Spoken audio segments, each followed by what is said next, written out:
नमस्कार, स्वागत है झारखंड की फटाफट ताजा बड़ी खबरों में। पहली बड़ी खबर, झारखंड में आदर्श आचार संहिता हुई खत्म, भारत निर्वाचन आयोग ने भेजी चिट्ठी। झारखंड में आदर्श आचार संहिता समाप्त हो गई है। बता दें कि भारत निर्वाचन आयोग की ओर से इसको लेकर चिट्ठी भेज दी गई है। बता दें कि झारखंड समेत देश के 16 राज्यों में आदर्श आचार संहिता समाप्त हो गई है। सोमवार यानी 25 नवंबर को चुनाव आयोग के सचिव अश्विनी कुमार मोहाल ने झारखंड और महाराष्ट्र के मुख्य सचिव एवं मुख्य निर्वाचन पदाधिकारियों को इसकी जानकारी दी है। चुनाव आयोग के सचिव ने मुख्य सचिवों को जो चिट्ठी लिखी है उसमें कहा है कि झारखंड और महाराष्ट्र में विधानसभा चुनाव 2024 और कई राज्यों में विधानसभा एवं लोकसभा के उपचुनाव की घोषणा के साथ ही आपके राज्य में आदर्श आचार संहिता लागू हो गई थी। 15 अक्टूबर को मुख्य निर्वाचन आयुक्त ने विधानसभा चुनाव के साथ साथ विधानसभा एवं लोकसभा के लिए उपचुनाव की तारीखों की घोषणा की थी। 28 नवंबर को मोरहाबादी में चौथी बार सीएम पद की शपथ लेंगे हेमंत सोरेन। 28 नवंबर को मोरहाबादी में झारखंड की नई सरकार शपथ लेगी। बता दें कि यह शपथ 11:30 बजे निर्धारित की गई है। इसकी तैयारी तेज कर दी गई है। खबरों की माने तो हेमंत सोरेन के चौथे शपथ ग्रहण समारोह में इंडिया ब्लॉक के सभी बड़े नेता मौजूद रहेंगे। बता दें कि समारोह झारखंड की राजधानी रांची के मोरहाबादी मैदान में होगा। खबर है कि हेमंत सोरेन के साथ 10 से 11 मंत्री शपथ ले सकते हैं। बता दें कि इंडिया के नए मंत्रिमंडल के लिए 5:1 का फॉर्मूला तय किया गया है, यानी 5 विधायक पर 1 मंत्री। इस तरह जेएमएम से 6, कांग्रेस से 4 और आरजेडी से 1 मंत्री शपथ लेंगे। बता दें कि 23 नवंबर को आए चुनावी नतीजे में 81 सीटों में झारखंड मुक्ति मोर्चा गठबंधन ने 56 सीटों पर जीत दर्ज की है। यह आंकड़ा 41 के बहुमत से 15 सीट ज्यादा है। दिसंबर में झारखंड मुख्यमंत्री मैया सम्मान योजना को लेकर मिलेगी एक और खुशखबरी। इंडिया गठबंधन के पक्ष में आने के पीछे मुख्यमंत्री मैया सम्मान योजना का जबरदस्त योगदान माना जा रहा है। बता दें कि महिलाओं को हर महीने सम्मान राशि भेजने वाली हेमंत सोरेन सरकार की मैया सम्मान योजना ने झारखंड मुक्ति मोर्चा, कांग्रेस, राजद गठबंधन के पक्ष में चुनाव के दौरान शानदार जीत दर्ज कराया। बता दें कि हेमंत सरकार पहले ही यह घोषणा कर चुकी है कि दिसंबर में इस योजना की राशि प्रति माह 1,000 रुपये से बढ़ाकर 2,500 रुपये कर दी जाएगी। इसको लेकर झारखंड की मंत्रिपरिषद में निर्णय लिया जा चुका है। मुख्यमंत्री मैया सम्मान योजना के लाभुकों के दायरे में 18 वर्ष से 50 वर्ष की महिलाएं हैं। सत्ता संभालते ही हेमंत सोरेन सरकार इसे अमल में लाएगी। ऐसे में दिसंबर में मुख्यमंत्री मैया सम्मान योजना की 5वीं किश्त महिलाओं के खाते में आ सकती है। झारखंड में पड़ेगी कड़ाके की ठंड, 15 दिसंबर के बाद शीतलहरी चलने की संभावना। मौसम विभाग की माने तो 15 दिसंबर के बाद 1 महीने तक शीतलहर चलने की संभावना है। खबरों की माने तो इस दौरान न्यूनतम तापमान में अच्छी खासी गिरावट दर्ज की जा सकती है। मीडिया की खबरों की माने तो दिसंबर में कड़ाके की ठंड पड़ने के आसार हैं। पहले सप्ताह से ही तापमान में गिरावट हो सकती है। 15 दिसंबर से 15 जनवरी के बीच सीजन में सबसे ज़्यादा ठंड रिकॉर्ड की जाती है। इसी बीच तापमान सबसे ज़्यादा नीचे गिरता है। जल स्रोत और जंगली क्षेत्रों में ठंड अधिक पड़ती है और शहरी इलाकों में थोड़ी राहत मिलती है। सुप्रीम कोर्ट ने सुनाया ऐतिहासिक फैसला, संविधान से नहीं हटेगा समाजवादी और धर्मनिरपेक्ष शब्द। सर्वोच्च अदालत ने सोमवार यानी 25 नवंबर 2024 को एक ऐतिहासिक निर्णय सुना दिया है। अदालत ने संविधान की प्रस्तावना में 1976 में पारित 42वें संशोधन के अनुसार समाजवादी और धर्मनिरपेक्ष शब्दों को शामिल करने को चुनौती देने वाली याचिकाओं को खारिज कर दिया। बता दें कि भारत के मुख्य न्यायाधीश यानी सीजेआई संजीव खन्ना और न्यायमूर्ति संजय कुमार की पीठ ने कहा कि संसद की संशोधन शक्ति प्रस्तावना तक भी फैली हुई है। प्रस्तावना को अपनाने की तारीख संसद की प्रस्तावना में संशोधन करने की शक्ति को सीमित नहीं करती है। इस आधार पर याचिकाकर्ता के तर्क को खारिज कर दिया गया।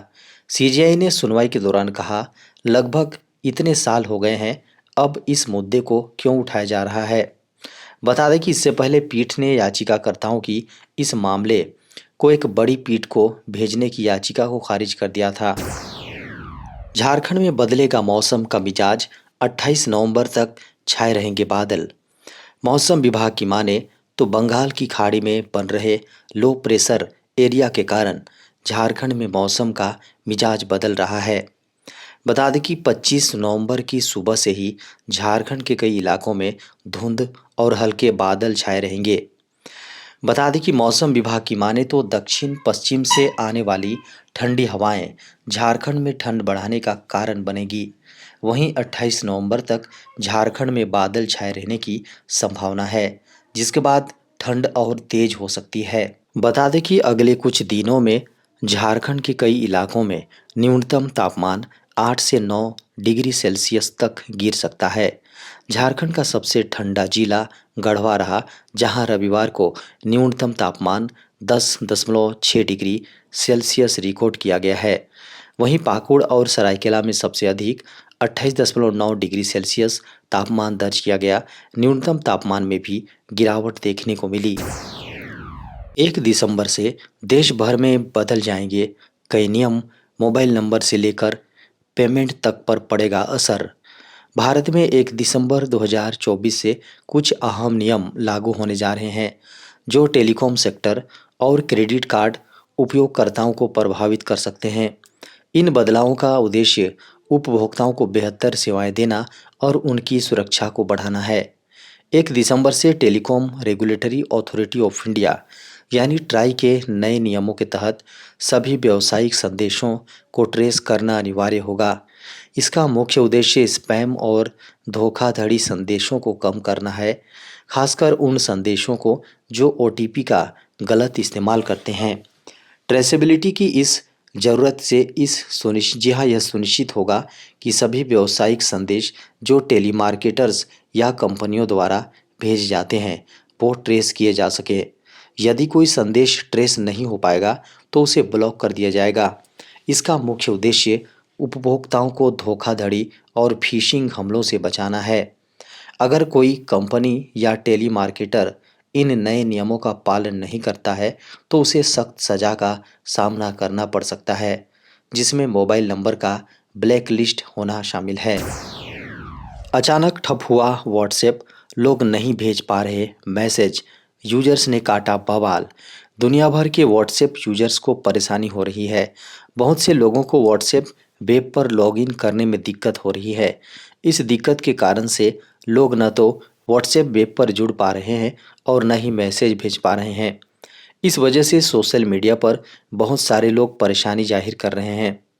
व्हाट्सएप की कंपनी मेटा अभी तक इस समस्या के बारे में कुछ भी नहीं बता पाई है कि आखिर ऐसा क्यों हुआ। डाउन डिटेक्टर नाम की एक वेबसाइट है जो बताती है कि कौन सी वेबसाइट या ऐप काम नहीं कर रहा है। इस वेबसाइट के अनुसार लगभग 57% व्हाट्सएप यूजर्स को वेब वर्जन पर दिक्कत हो रही है, जबकि 35% लोगों को ऐप पर दिक्कत हो रही है। कई लोगों ने एक्स पहले ट्विटर था पर अब इस समस्या के बारे में पोस्ट किया है। व्हाट्सएप का इस्तेमाल फ़ोन पर ज़्यादा किया जाता है। फ़ोन पर व्हाट्सएप सही चल रहा है, दिक्कत सिर्फ वेब वर्जन में आ रही है। ऐसे में ज़्यादा शिकायतें नज़र नहीं आ रही है, लेकिन ऑफिस वालों और बिजनेसमैन को दिक्कतें आ रही हैं। देश में 1 अक्टूबर 2024 से लागू हुई नई न्यूनतम मजदूरी दरें। केंद्र सरकार ने श्रमिकों के लिए एक बड़ा निर्णय लिया है। 1 अक्टूबर 2024 से नई न्यूनतम मजदूरी दरें लागू हो गई हैं। इस फैसले से देश भर के लाखों श्रमिकों को फायदा होगा। सरकार ने बढ़ती महंगाई को देखते हुए वेरिएबल डियरनेस अलाउंस यानी वीडीए में वृद्धि की है, जिससे न्यूनतम मजदूरी दरों में वृद्धि हुई है। इस नए फैसले के तहत अलग-अलग इलाकों और कौशल स्तरों के हिसाब से मजदूरी दरों में बदलाव किया गया है। इससे निर्माण, लोडिंग, अनलोडिंग, सफाई, सुरक्षा और कृषि जैसे क्षेत्रों में काम करने वाले मजदूरों की सैलरी में वृद्धि होगी। यह कदम मजदूरों के जीवन स्तर में सुधार लाने और उन्हें आर्थिक सुरक्षा प्रदान करने के लिए उठाया गया है। न्यूनतम मजदूरी वह न्यूनतम राशि है जो एक नियोक्ता को अपने कर्मचारियों को उनके काम के बदले में देनी होती है। यह दर सरकार द्वारा तय की जाती है और समय-समय पर इसमें संशोधन किया जाता है। न्यूनतम मजदूरी का उद्देश्य श्रमिकों को शोषण से बचाना और उन्हें एक न्यूनतम जीवन स्तर सुनिश्चित करना है। राशन कार्ड धारकों को बड़ा झटका, 1 जनवरी 2025 से लागू होंगे नए नियम। केंद्र सरकार द्वारा संचालित राशन योजनाएं देश के गरीब और ज़रूरतमंद लोगों के लिए जीवन रेखा के समान है। नेशनल फूड सिक्योरिटी एक्ट यानी एनएफएसए के तहत राशन कार्ड धारकों को कम दर पर अनाज उपलब्ध कराया जाता है।